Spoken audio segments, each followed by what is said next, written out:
Hello everyone.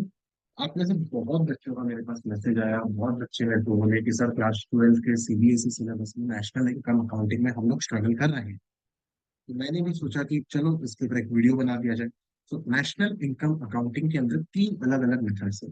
So I thought why not to start with the expenditure method. तो expenditure method के बारे में आज हम लोग डिस्कस करते हैं। एक्सपेंडिचर मेथड एक ऐसा मेथड है जो बच्चों को बहुत ज्यादा डिफिकल्ट है।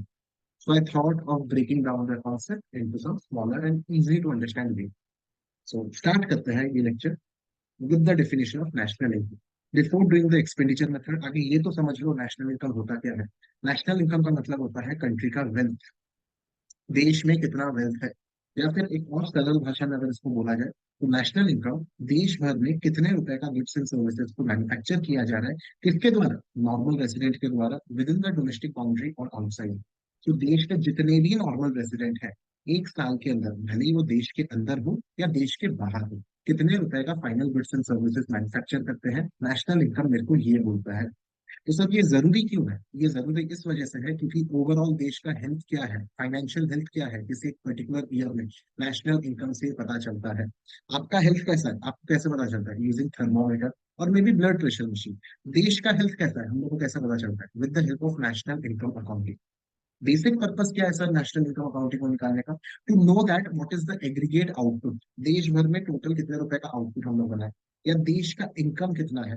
ये सरकार को भी हेल्प करता है। नेशनल इनकम अकाउंटिंग का डेटा सरकार यूज करता है to make policies, to make programmes, जिसके मदद से देश के लोगों का वेलफेयर को बढ़ाया जा सके। इंडिया में नेशनल इनकम को निकालने का काम सीएसओ करता है, that is central statistical organisation.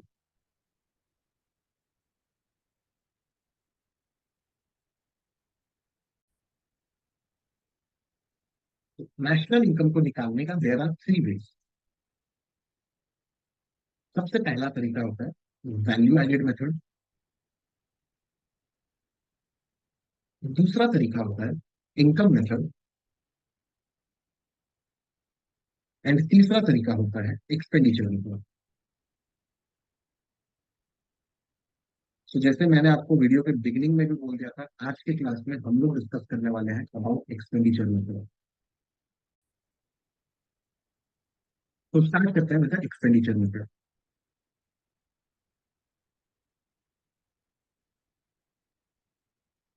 एक और तरीका जीडीपी एमपी को निकालने का। So we can say that it is add another way to calculate GDP MP by looking at the demand side of the product। Sir ये एक और another, ये वर्ड अनदर हम लोग क्यों यूज किए? बिकॉज जीडीपी एमपी को निकालने का एक और तरीका वैल्यू एडेड मेथड भी है। सो तीन मेथड है, value added method, income method and expenditure method. अगर आपको वैल्यू एडेड मेथड के बारे में नहीं पता, या फिर एक पर्टिकुलर क्वेश्चन में वैल्यू एडेड मेथड के कंपोनेंट्स मेंशन नहीं है, तो हम लोग एक्सपेंडिचर मेथड को भी यूज कर सकते हैं। तो this method is also known as income disposal method. जैसा कि हम लोग जानते हैं कि किसी भी इकोनॉमी में, किसी भी ओपन इकोनॉमी में देयर आर फोर सेक्टर्स। ये चार सेक्टर्स कौन कौन है? We have households, we have firms, we have government and we have foreign sector. तो ये चार अलग अलग सेक्टर्स एक इकोनॉमी में एक साल में कितना खर्च कर रहे हैं। जब मैं ये सारे खर्चे को ऐड कर देता हूँ आई गेट जीडीपी एमपी। तो सरल भाषा में अगर मैं बोलूँ तो जीडीपी एमपी हम लोग बोल सकते हैं it is C plus I plus G plus X minus N. जहाँ पे सी का मतलब होता है हाउस होल्ड, आई का मतलब होता है फर्म्स, जी का मतलब होता है government and X minus N का मतलब होता है foreign sector. Now what is this X minus N? X minus N का मतलब होता है एक्सपोर्ट्स माइनस इम्पोर्ट्स। बट बहुत बार ऐसा होगा कि हम लोग को ये चार कंपोनेंट्स डायरेक्टली नहीं दिए रहेंगे कि हाउस होल्ड कितना खर्चा कर रही है, सरकार कितना खर्चा कर रही है, फर्म्स कितना खर्चा कर रही है एंड फॉरेन सेक्टर कितना खर्चा कर रही है। तो we have alternate method as well. इस ऑल्टरनेट मेथड को जानने से पहले let us get to know about consumption expenditure and capital expenditure.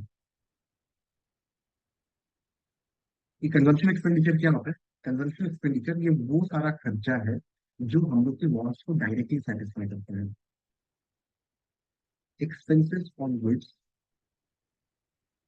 That satisfy our wants directly. For example, आपको चॉकलेट खाने का मन हुआ, आप मार्केट गए, चॉकलेट खरीद के लेकर आ गए। चिप्स खाने का मन हुआ, कपड़े खरीदने का मन हुआ, ये सारा का सारा consumption expenditure. Generally consumption expenditure कौन करता है? Generally it is done by households and government. वहीं पर कैपिटल एक्सपेंडिचर क्या हुआ? कैपिटल एक्सपेंडिचर ये वो सारा खर्चा है जिसके मदद से आप कुछ और गुड्स एंड सर्विसेज बना सकते हो। ये वो सारा खर्चा है, आप जौन से गुड्स के ऊपर खर्चा करते हो उस गुड्स को हम लोग बोलते हैं कैपिटल गुड्स, और वो खर्चा को हम लोग बोलते हैं capital expenditure. For example, machine. Machine अगर आप खरीद रहे हो, क्यों खरीदते हो? ताकि उसके मदद से कुछ आप और नए गुड्स एंड सर्विसेज बना सको।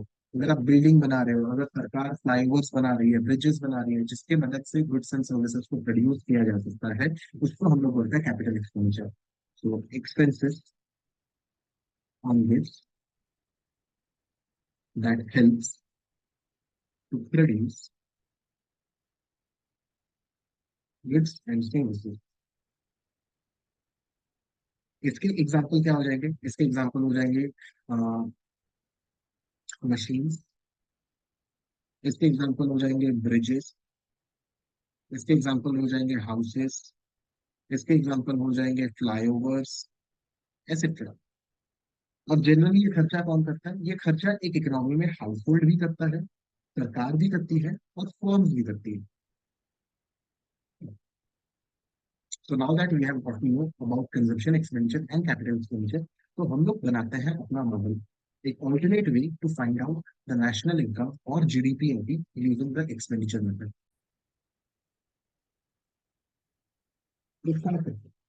तो अभी जस्ट हम लोग पढ़े about household and government. Household and government दो प्रकार का खर्चा करते हैं। ये लोग कंजम्पशन एक्सपेंडिचर पे भी खर्चा करते हैं, कंजम्पशन गुड्स पे भी खर्चा करते हैं। ये लोग कैपिटल गुड्स पे भी खर्चा करते हैं। बट फिलहाल के लिए we are only going to look at the consumption goods के ऊपर जो कुछ भी उनका खर्चा है। तो हाउस होल्ड अगर कंजम्पशन गुड्स के ऊपर कुछ भी खर्चा करती है, तो उसको हम लोग बोलने वाले हैं private final consumption expenditure. Similarly, अगर सरकार कुछ भी खर्चा करने वाली है ऑन कंजम्पशन गुड्स, उसको हम लोग नाम देने वाले हैं गवर्नमेंट फाइनल कंजम्पशन एक्सपेंडिचर। और शॉर्ट में we can write it as PFCE, and short में इसको हम लोग लिख सकते हैं GFCE। And sir what about this capital goods? इसके ऊपर हम लोग डील करने वाले, we are going to deal with it letter.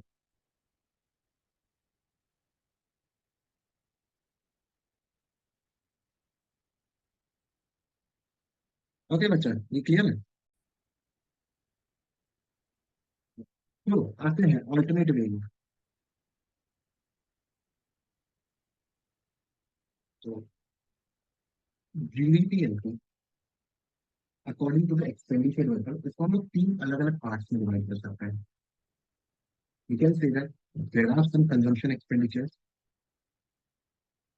We can say that there are some capital expenditures, and we can say that there is a foreign sector, जिसको हम लोग net exports से डिनोट करते हैं।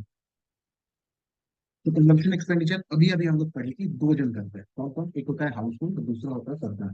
तो house hold का जो कुछ भी कंजम्पशन एक्सपेंडिचर है उसको हम लोग बोलते हैं PFCE, that is private final consumption expenditure. सरकार का जो कुछ भी कंजम्पशन एक्सपेंडिचर है उसको हम लोग बोलते हैं GFCE, that is government final consumption expenditure. Now let's talk about the capital expenditure.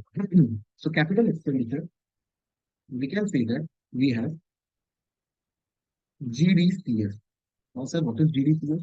इसका फुल फॉर्म होता है gross domestic capital formation.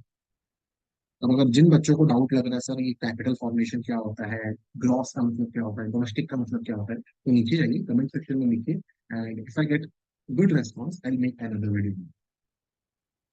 So we can say that this is our third component. लेकिन सर ये है क्या gross domestic capital formation? Capital formation का मतलब होता है बच्चों इन्वेस्टमेंट। तो this thing can be divided into further two categories. इसको हम लोग फिर से दो अलग अलग कैटेगरीज में डिवाइड कर सकते हैं। बहुत ध्यान से, तो ये वाला ही एक पार्ट है जहां पे बच्चे लोग फंस जाते हैं। So GDPF, that is gross domestic capital formation, can be divided into gross domestic fixed capital formation, and we have change in stock. This is change in stock, and this part is the gross domestic fixed capital formation. अब ये जो part है ना बच्चों, gross domestic fixed capital formation, यहाँ पे हम लोग देखने वाले हैं कि फर्म्स का, हाउस का, सरकार का जितना भी कैपिटल एक्सपेंडिचर है, जिसको हम लोग अभी कुछ देर पहले ऊपर में लिखे थे, we will deal with it later. तो ये gross domestic fixed capital formation को फिर से तीन पार्ट में डिवाइड किया गया। थोड़ा सा कॉम्प्लिकेटेड लग सकता है, इसी वजह से आप लोग के सामने फ्लो चार्ट बनाया गया और ये वीडियो बनाया गया, सो दैट आप लोग के डाउट्स क्लियर हो। सो तीन पार्ट क्या क्या है? सबसे पहला, हाउस होल्ड जिसके कैपिटल एक्सपेंडिचर है। सर हाउस होल्ड क्या कैपिटल एक्सपेंडिचर करता है? बच्चों हाउस होल्ड अगर अपने लिए एक नया घर बना रहा है, या फिर हाउस होल्ड एक घर खरीद रहा है, या फिर घर में कुछ भी परमानेंट एडिशन कर रहा है, लेट्स से आप लोग का 2 फ्लोर का घर है, आप एक थर्ड फ्लोर ऐड कर रहे हो, फोर्थ फ्लोर ऐड कर रहे हो, वो सारा हाउस होल्ड के लिए एक प्रकार का कैपिटल एक्सपेंडिचर होता है। तो सबसे पहला component is the house hold का कैपिटल एक्सपेंडिचर, जिसको हम लोग बोल सकते हैं ग्रॉस। इनका कलर चेंज करते हैं, ग्रॉस रेसिडेंशियल कंस्ट्रक्शन इन्वेस्टमेंट। तो ये चला गया हाउस होल्ड से रिलेटेड कैपिटल एक्सपेंडिचर। अब आता है सरकार से रिलेटेड कैपिटल एक्सपेंडिचर, जिसको हम लोग बोलते हैं क्रॉस पब्लिक इन्वेस्टमेंट। अब सरकार का क्या कैपिटल एक्सपेंडिचर है? अगर सरकार रोड बना रही है, ब्रिजेस बना रही है, फ्लाईओवर बना रही है, स्कूल बना रहा है, हॉस्पिटल बना रहा है, कुछ भी सरकार अगर बना रहा है जिसके मदद से नए गुड्स एंड सर्विसेज को प्रोड्यूस किया जा सकता है, जिसके मदद से लोगों को सोसाइटी में सर्विसेज प्रोवाइड किया जाता है, उसको हम लोग बोलते हैं gross public investment. This is related to सरकार, लिख देता नीचे, and this is related to households. And third component is the firm. अब फर्म का भी कुछ खर्चा है, कैपिटल खर्चा। किस चीज में फर्म खर्चा करती है? नए बिल्डिंग्स बनाने में, नए मशीन को खरीदने में। तो उसको हम लोग नाम देने वाले हैं growth business fixed investment.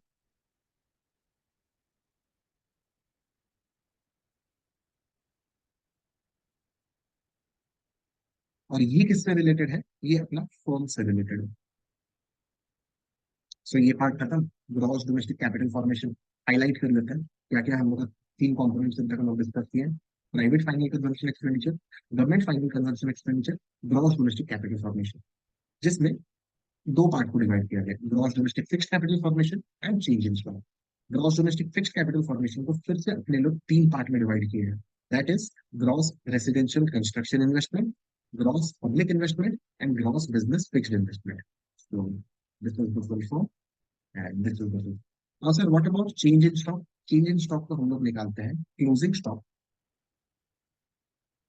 Minus opening stock. अब कुछ बच्चों को मन में डाउट आ रहा होगा, सर इसका क्या लॉजिक है, what do you mean by closing stock minus opening stock? ठीक है, सो आप लोगों ने पहले ही पढ़ा होगा about final goods and intermediate goods. अगर नहीं पढ़ा है, नीचे जाके कमेंट सेक्शन में लिख दीजिए, इसके ऊपर भी एक वीडियो बना लूंगा। Final goods and intermediate goods, अगर मेरा एक दुकान है, मैं कुछ सामान लेकर आया सो दैट मैं मेरे दुकान में बेच सकूँ उसको, ठीक है। लेट्स से मैं 1,000 रुपए का सामान लेकर आया जिसको मैं अपनी दुकान में बेच, एंड एक साल के अंदर मैंने उसमें से 700 रुपए का सामान को बेच दिया, लेकिन 300 रुपए का सामान अभी भी मेरे दुकान में अनसोल्ड रुपए पड़ा रहेगा। ये जो 700 रुपए का सामान मैंने बेचा ना, मैं इसको एक इंटरमीडिएट बिल की तरह ट्रीट करता हूँ। और ये जो 300 रुपए का सामान मेरे दुकान में बच गया, जिसको एक साल में मैं बेच नहीं पाया, उसको मैं एक फाइनल गुड की तरह ट्रीट करता हूँ। फाइनल गुड की तरह मतलब नेट एडिशन टू स्टॉक, कि अब मेरे पास गोडाउन में जितना भी सामान था उसमें 300 रुपए का सामान और बढ़ गया, मेरे पैसे वहां पे हो गए block. And that is why change in stock इसी चीज को कैप्चर करता है, कि कितने रुपए का सामान मैं बेच नहीं पाया। Are we clear? तो ये था हम लोग का तीसरा component, that is gross domestic capital formation. बहुत जगह ऐसा होगा कि हम लोग को इसके जगह हम लोग को एक और नाम भी दिया होगा, जैसे कि gross investment. So we should be clear कि ग्रॉस डोमेस्टिक कैपिटल फॉर्मेशन बोलो या फिर ग्रॉस इन्वेस्टमेंट बोले, बात एक ही है। बहुत जगह ऐसा भी होने वाला है कि आप लोग देखोगे कि ग्रॉस डोमेस्टिक कैपिटल फॉर्मेशन की जगह आप लोग को net domestic fixed capital formation दिया हो। इसको क्या करेंगे, तीसरा कंपोनेंट तो मिसिंग है, तो गेट टू द तीसरा कंपोनेंट नेट में आप लोग को डेप्रिसिएशन को ऐड करना पड़ता है, तब जाके आप लोग को मिलता है gross domestic fixed capital formation. तो बी केयरफुल, क्वेश्चन को सॉल्व करने का तरीका है कि एक एक करके सारे कंपोनेंट्स को आइडेंटिफाई करें। सबसे पहला component is the private final consumption expenditure, इसको आइडेंटिफाई करोगे क्वेश्चन में। ठीक है, दूसरा component is the government final consumption expenditure, इसको आइडेंटिफाई करना है आप लोग को क्वेश्चन में। तीसरा component is the gross domestic capital formation. अब ये वाला चीज थोड़ा सा ट्रिकी हो सकता है क्योंकि आप लोग को डायरेक्टली नहीं दिया हुआ रहेगा, आप लोग को अलग अलग कंपोनेंट्स को देखना है, फिर उसके बाद प्रोसीड करना है। And moving to the fourth component that is the net exports. इसको हम लोग कैसे निकालते हैं, इसको निकाला जाता है exports minus imports. Net exports is related to the foreign sector. So एक एक करके चार अलग अलग सेक्टर से रिलेटेड चार अलग अलग चीजों को हमने फाइंड आउट करें। सो जब तक भी एग्जाम में क्वेश्चन दिया है, कहीं पे कुछ भी क्वेश्चन दिया है, आप लोग घर में बैठ के कुछ प्रॉब्लम्स को सॉल्व कर रहे हो, एक एक करके बहुत सारा डेटा दिया रहे हैं, but be careful and have patience. एक एक करके चार कंपोनेंट्स को आइडेंटिफाई करिए। Private final consumption expenditure which is related to household, government final consumption expenditure which is related to सरकार, ग्रॉस डोमेस्टिक कैपिटल फॉर्मेशन जिसमें फर्म्स भी आता है, हाउस होल्ड भी आता है और गवर्नमेंट भी आता है, एंड फाइनली नेट एक्सपोर्ट्स जिसको हम लोग निकालते हैं एक्सपोर्ट्स माइनस इम्पोर्ट्स। तो ये चार अलग अलग कंपोनेंट्स निकालने के बाद private final consumption expenditure plus government final consumption expenditure plus gross domestic capital formation plus net exports, ये चारों को जब आप ऐड करोगे you will be getting GDP MP. हम सब नेशनल इनकम तो हम लोग निकाले नहीं है अभी तक। तो नेशनल इनकम कैसे हम लोग बोलते हैं, national income is NMP. So आप लोग को जीडीपी एमपी पता है, तो you should know how to make a formula. ये फॉर्मूला बनाना भी आप लोग को आना चाहिए। सो ग्रॉस से अगर मेरे को नेट जाना है तो I have to subtract depreciation, domestic से नेशनल अगर मेरे को जाना है I have to add NFIFA, and market price से अगर फैक्टर कॉस्ट मेरे को जाना है तो I have to subtract NIT. And this is how we have arrive at NMPFC और नेशनल इनकम। आई होप आप लोग को समझ में आया होगा, आई होप आप लोग को मजा आया होगा। अगर कुछ भी डाउट है, कुछ और नए टॉपिक के ऊपर आप लोग वीडियो चाहते हो, तो प्लीज कमेंट सेक्शन में इसको डाल दीजिए, आपका क्या डाउट है या फिर आपको क्या चीज के ऊपर और जानना है। एंड ज्यादा से ज्यादा अपने दोस्तों के साथ इसको शेयर करिए, लाइक करिए, सब्सक्राइब करिए। Thank you so much. That's संकेत फॉर